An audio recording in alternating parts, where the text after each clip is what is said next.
Now, Elden Ring's DLC's finally out, Shadow of the Erdtree, and there's a few things that I can say for sure.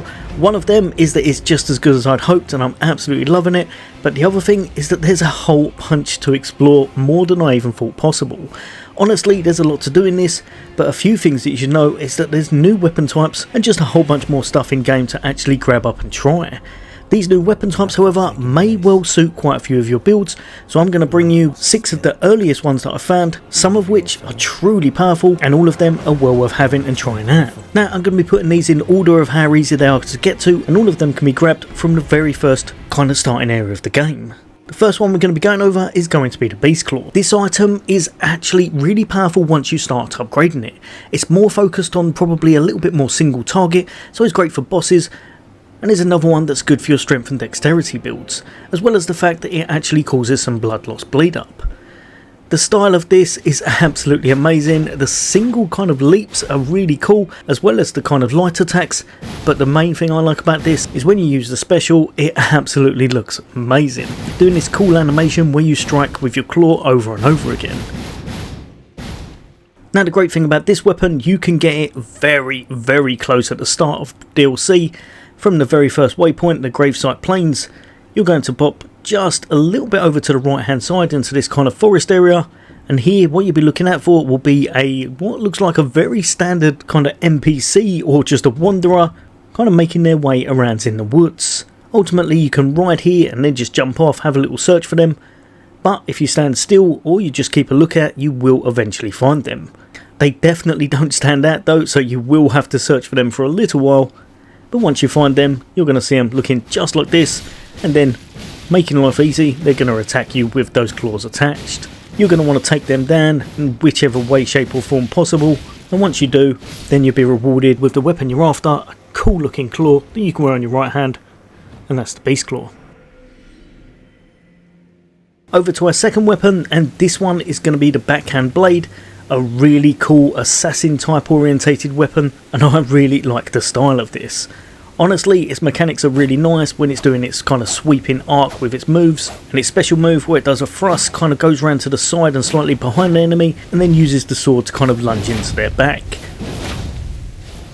For this one, you're just going to have to make it slightly up along the main road, and then you're going to want to move over to the right hand side, and nice and easy, this will be located in amongst the graves, situated in a kind of open tomb.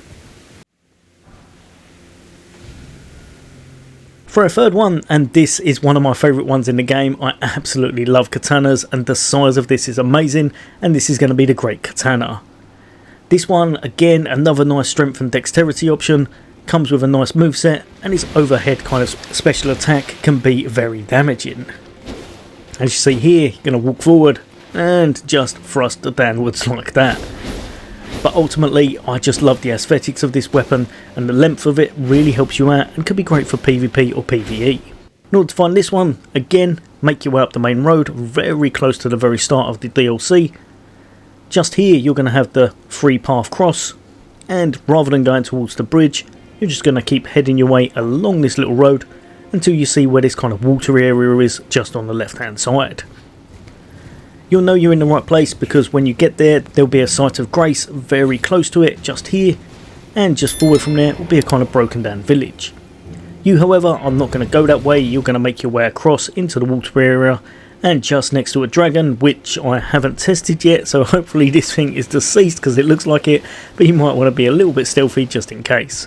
There's going to be a body, it's going to have the item you want on it, and then you're going to be rewarded with the Great Katana. Over to our next one, and this time we're going to be looking at the Milady. This one is a really cool weapon, has quite fast, decent attack speed, a nice range to it, and again starts off scaling with strength and dexterity. Also has a kind of lunging thrust attached to it, and is a weapon that's very decent in combat. For this one, you're going to want to make your way up the main road. This time you're going to be going across the bridge and making your way all the way up this way. Be careful, the first time you're here there will be a very large enemy just at the end here that you'll have to tackle and take down, but even if you didn't want to, you could just go straight past them and just keep making your way up the stairs here. Wrap around this building, and just on the left hand side there's going to be a staircase. take out any enemies you need to, or just make your way past them. First time I fell off that bit, I completely fell off that bridge and it didn't end well, so I would say take them out and then just make your way up the ladder. And just up the top here is going to be the item you're after, the Milady.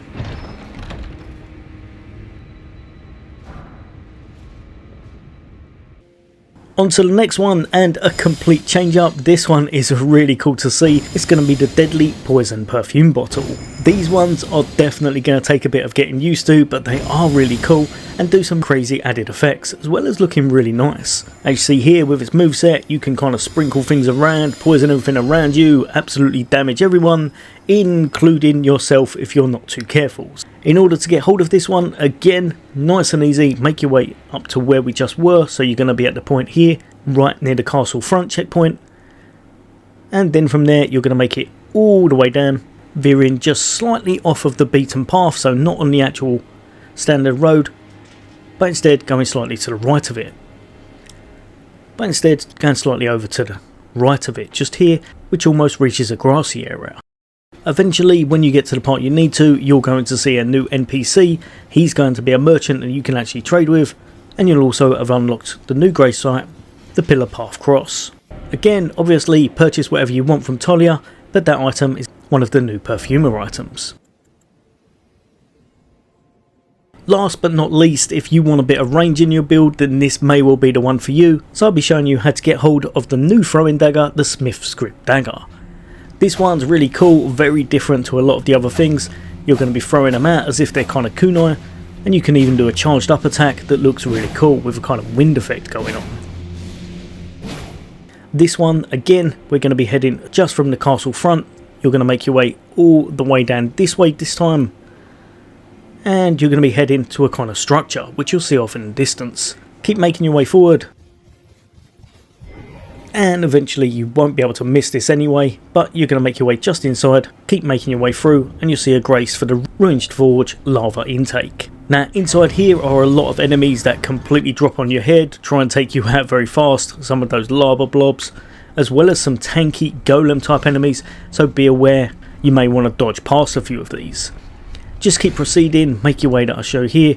Obviously try and avoid all of the enemies whenever you can, a lot of them are within those doorways, until you make it off to this ledge just here, and then you're going to make your way straight down and around.